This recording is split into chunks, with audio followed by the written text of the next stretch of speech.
Hello, my name is Sandoval-Aguilar, and I will be giving a little background about my topic today that I will be discussing in this video. Aristotle was one of the early pioneers in the history of communication. He created the concept of rhetoric, which is defined as faculty of discovering the possible means of persuasion in reference to any subject.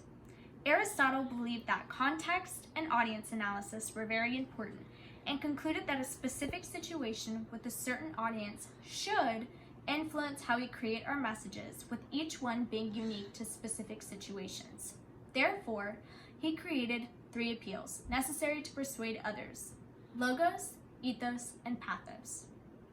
Logos is defined as the presentation of logical reasons that support a speaker's position. This strategy aims to convince an audience by using logic and reason. Examples include statistics, facts, data, charts, and graphs. Ethos occurs when the orator persuades by moral character when his speech is delivered in such a manner as to render him worthy of confidence. Moral character is then equivalent to proof. Pathos occurs when a speaker touches an emotion from the audience. It can also be language that can draw out feelings such as anger, happiness, sadness, pity, surprise, etc.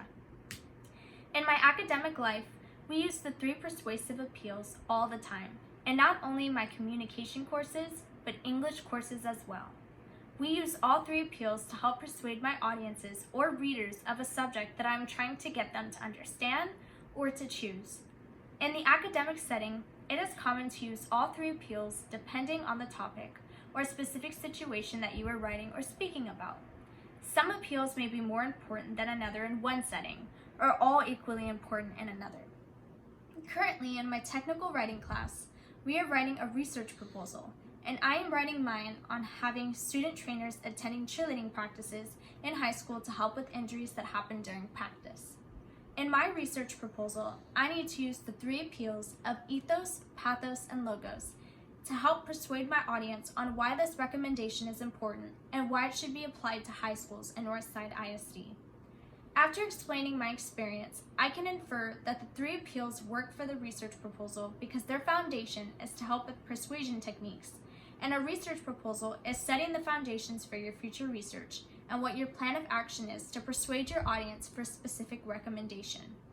Without the appeals, it would be much harder for me to persuade my readers on the topic that I am sharing, and it would cause for more injuries to happen because of my insufficient persuasion techniques not being effective. I learned from this experience how crucial persuasion can be to help make students and athletes feel safer in the school environment.